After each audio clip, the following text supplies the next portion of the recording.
अंशुमान सिंह की पत्नी स्मृति सिंह और उनके सास ससुर के बीच विवाद सुर्खियों में है इस वक्त। अंशुमान सिंह के पिता हमारे साथ हैं। ये बताइए, बहुत विवाद आगे बढ़ गया है, पैसे का आरोप आपके ऊपर लग रहा है। हृदय विदीर्ण है सुनकर के कि पैसे का आरोप हमारे ऊपर लग रहा है। मैं आपको ये बताना चाहूँगा कि पैसा तो इस विवाद का बिल्कुल कारण है ही नहीं। मैं आज भी सरकार से जितना पैसा मिला है उसमें उतना ही पैसा जोड़ करके मैं स्मृति सिंह को देने के लिए तैयार हूं, और आपके माध्यम से आज 1 रुपया भी खर्च नहीं किया। वो ले जाएं लेकिन मेरे बेटे का सम्मान लौटा दें, जिस सम्मान को कहते हैं कि ऑस्ट्रेलिया लेकर के जाएंगे। क्या ऑस्ट्रेलिया सरकार में वो सम्मान का शोभा होगा, या ऑस्ट्रेलिया में ले जाकर वो किसी कपबोर्ड में रखेंगे सम्मान का। दूसरी बात, पैसे की बात मैं कहता हूं, जब यहां से हम गोरखपुर जा रहे थे तो उनके पिताजी का 1 रुपया भी मैंने खर्च नहीं होने दिया एंटायर सेरेमोनी में, और उन लोगों ने 10,000 रुपया जो कफन का पैसा होता है उसको जाकर के गोरखपुर के स्टेशन हेडक्वार्टर में फोन करके पूछा था कि वो कफन का पैसा यानी फ्यूनरल राइट्स का पैसा कहां गया, जो कि पुराने समय में गरीब फौजियों को दिया जाता था। तो आप पैसे की बात कर रहे हैं। जब वो हमारे यहां आए थे 3 तारीख को बरच्छा देने के लिए, तब राजेश सैनी जी और उनके पुत्र का जो आने का किराया था हमारे बेटे के अकाउंट से कटा था 29 जनवरी को। उसने टिकट कराया था। वो बता दें कि उनका बेटा ऑस्ट्रेलिया से जब आया तो वो पैसा हमारे बेटे के अकाउंट से कटा था, और जब वो ऑस्ट्रेलिया गए तो हमारी बेटी के अकाउंट से टिकट गया था। और आज वो हमसे पैसे की बात कर रहे हैं, और पूरा दुनिया पैसे की बात कर रहा है।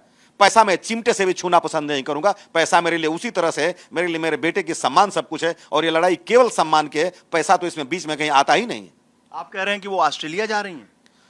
जैसा कि उन्होंने कहा कि वो स्ट्रक्चरल डिजाइन के लिए ऑस्ट्रेलिया जा रही हैं, और वो उन्होंने आधिकारिक तौर पे कहा था, और 2 दिन कहा भारत मंडपम में। उन्होंने चीफ ऑफ आर्मी स्टाफ साहब को कहा था कि मैं, उन्होंने बोला कि आपका फ्यूचर अब क्या करेंगी, बोला मैं मास्टर करूंगी।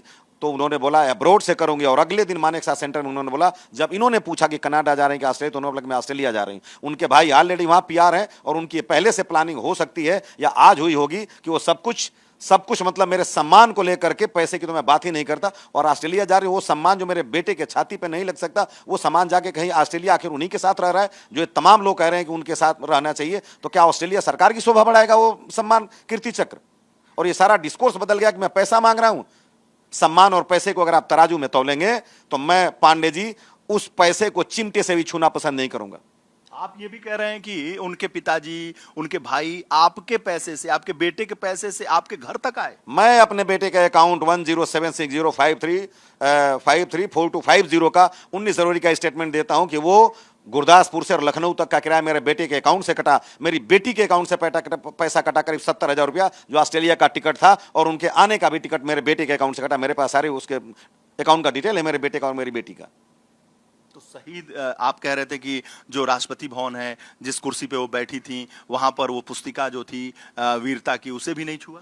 बिल्कुल मैं कह रहा हूं, क्योंकि राष्ट्रपति भवन से मैं पीछे निकला था, वहां सीसीटीवी चल रही होगी। आज भी उसका फुटेज मंगा करके देख लिया जाए, पब्लिक डोमेन में डाला जाए, जिस कुर्सी पे वो बैठी थी, और जो बुक दिया जाता है हर व्यक्ति को सम्मान से ले जाने के लिए, जिसमें उनके पति की शहादत की गाथा लिखी थी, उनको लेकर के जाना चाहिए था अपने साथ। लेकिन वो निमंत्रण पत्र और वो बुक उसी कुर्सी पे था, वो लेके नहीं गई। और निकलने के बाद में तत्काल कर्नल निर्मल साहब, जो 26 पंजाब से, उनको कहा था कि आप देख लीजिए कि कितना सम्मान इनको अपने पति का है, कि वो बुकलेट भी लेके नहीं आई। और आज भी राष्ट्रपति भवन से वो निकाल करके देख लिया जाए कि उनको अपने उस पति की शहादत का कितना गौरव है, कि वो कम से कम जो एक प्रतीक चिन्ह के रूप में, वो लिखित रूप में मिला था, उसको भी अपने उस कुर्सी पे छोड़ के चली गई। प्रतीक चिन्ह को भी छोड़ दिया? ना, जो मतलब जो बुक मिलता है तो उसमें सारे लोगों की वीर गाथा लिखी रहती है, तभी तो याद करता है, वो डॉक्यूमेंटेड प्रूफ में है। लेकिन वो बुक जो हर कुर्सी पे हर व्यक्ति को दिया जाता है, वो बुक भी वहां छोड़ गई, और वो अपना निमंत्रण पत्र भी छोड़ गई। अगर वो टीवी या मीडिया बता दें, बुक तो किसी और का लेके दिखा देंगी, लेकिन वो दिखा दें या उसकी वीडियो जो सीसीटीवी है उसकी फुटेज निकाल करके देख लें कि वो छोड़ी कि नहीं छोड़ी, उस कुर्सी पे आज भी मौजूद होगा। आप ये कहना चाहते हैं कि आपके बेटे से कोई मोहब्बत नहीं, कोई प्रेम नहीं, क्योंकि आप तो कह रहे थे कि कपड़े भी उनको किसी तरह से बैग में डाल के चली गई? उन्होंने, मेरे बेटे ने तो प्रेम की पराकाष्ठा को प्राप्त किया, लेकिन उनको प्रेम से जरा भी मतलब नहीं था। केवल वो, आप ये कह सकते हैं कि प्रेम का सौदा किया उन्होंने। क्योंकि मेरे बेटे का जो कपड़ा था, अगर मोहब्बत कोई करता है तो अपने प्रेमी की या प्रेयसी की निशानी को देखता है। वो मेरे घर से जा रही थी तो मेरे बेटे के सामान को देखना मुनासिब नहीं समझी, और मेरे बेटे की जो बिलोंगिंग्स थी, यानी मेरा बेटा जब खत्म हो गया था तो 3 महीने बाद जब 403 फील्ड रेजिमेंट ने उनसे संपर्क करने की कोशिश की कि अंशुमान सिंह की कुछ स्मृतियां शेष है, मैं क्या करूं, तो या तो उन्होंने फोन बंद कर लिया या उन्होंने फोन उठाया नहीं। तब हमसे कांटेक्ट किया गया, और मैंने 403 फील्ड रेजिमेंट के अर्जुनन को फोन किया और यही मेरे सेंटेंस थे कि जो भी पैसे आप स्मृति जी को भेज दीजिए, लेकिन मेरे बेटे की एक बनियान भी हो तो आप हमारे पास भेजें। और हमारे पास वो सारे सामान आए और वो आज भी जो तेल है मैं उसी को लगाता हूं। और जब उनको ये मोहब्बत होती पैसे की तो मेरे बेटे की टाई और जूते को कम से कम टाई तो लेके जाती और वो कहती है कि मोहब्बत है। ये केवल मोहब्बत जो है कहने का एक प्रहसन का मात्र है। उन्होंने तो इस प्रेम की परिभाषा को भी दूषित किया। मैं अभी ये कहता हूं, आप कह रहे हैं कि उन्होंने प्रेम किया ही नहीं, एक तरीके से सौदा किया। मैं इतने बड़े शब्द को कैसे कहूं कि उन्होंने सौदा किया, लेकिन उनकी व्यवहारिकता से पूर्ण रूप से परिलक्षित होती है कि प्रेम की पराकाष्ठा तक तो गए ही नहीं, प्रेम की परिभाषा से वो अनभिज्ञ हैं। क्योंकि उस अनन्य प्रेम का जो परिचय मेरे पुत्र ने दिया था, जो कि इनका आंशिक त्याग किया जब गया था यहां से डॉक्टरी करने के लिए, तो और उसके बाद उस प्रेम की पराकाष्ठा को करते हुए इनसे शादी भी किया, लेकिन मेरे बेटे के साथ इन्होंने जैसा व्यवहार किया ये कदापि कोई भी प्रेमी या प्रेसी नहीं करती है। आप विक्रम बत्रा की जो मंगेतर हैं डिंपल चीमा, उन्होंने प्रेम की पराकाष्ठा को स्थापित किया है। आप देख लीजिए किसी मंदिर में शायद उन्होंने कोई फेरे लिया था और उन्होंने पीछे से पकड़ लिया था और आज भी ये उसी नाम के साथ जीती हैं। मेरे बेटे ने तो पवित्र साक्षी मान करके जब इनको लिया और ये घर छोड़ के चली गई, तो आप बताइए कि ये परिवार की किस मर्यादा का पालन कर रही हैं। ये एक अंशुमान की पत्नी के तौर पर, या आप कह सकते हैं कि मतलब वीडियो के तौर पे तो जानी जा सकती हैं, लेकिन ये एक आदर्श बहू या एक आदर्श बेटी या आदर्श प्रेमिका की श्रेणी में कदापि नहीं आएंगी। और महिला आयोग भी सवाल खड़ा कर रहा है, कह रहा है कि भाई लड़की है, महिला है, और उसके ऊपर इस तरह का आप लोगों ने आरोप लगाया। मैं आरोप नहीं लगाया, मुझे हंसी आती है। रेखा वर्मा जी ने ये कहीं स्टेटमेंट किसी में मैं पढ़ रहा था कि दिया है कि उसकी अभी उम्र बहुत छोटी है और उसको भी सोचना चाहिए। मैं महिला आयोग की अध्यक्षा महोदया से ससम्मान ये पूछना चाहूँगा कि महिला की श्रेणी में माता भी आती है और महिला की श्रेणी में पत्नी भी आती है।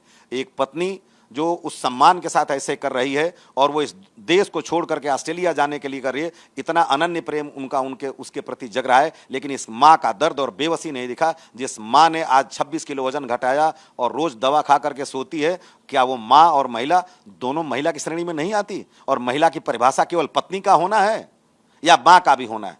वो एक समझदार महिला है। और महिला आयोग की आप ये बताएं, आज अगर एक शब्द हमारे परिवार ने स्मृति के खिलाफ कहा होता तो यही महिला आयोग खड़ा होकर के और कहता कि गिरफ्तारी का मांग करो और एक जो है महिला का सम्मान हो रहा है। लेकिन स्मृति जी के इस व्यवहार पे कोई भी महिला आयोग या कोई संगठन उसे पूछने की जहमत तक नहीं उठा रहा है कि आप ऐसा क्यों कर रही हैं। अगर उठाता तो मुझे बड़ी खुशी होती, कम से कम पूछती कि आखिर बहु धर्म का निर्वाह क्या होता है, प्रेमिका के धर्म का निर्वाह क्या होता है, पत्नी के धर्म का निर्वाह क्या होता है। लेकिन केवल उनकी उम्र को लेकर के 26 साल की हैं, कम है। मैंने कब कहा? मैंने तो हमेशा कहा कि वो अखंड वैधव्य को न झेले और अपने घर से उनको विदा करूंगा। ये किसी को नजर नहीं आया। और हमारी जो लड़ाई है या सम्मान की लड़ाई है, और इसको पूरा मीडिया ने अपनी बाइट के लिए और पैसे पे ले जाकर के मोड़ दिया।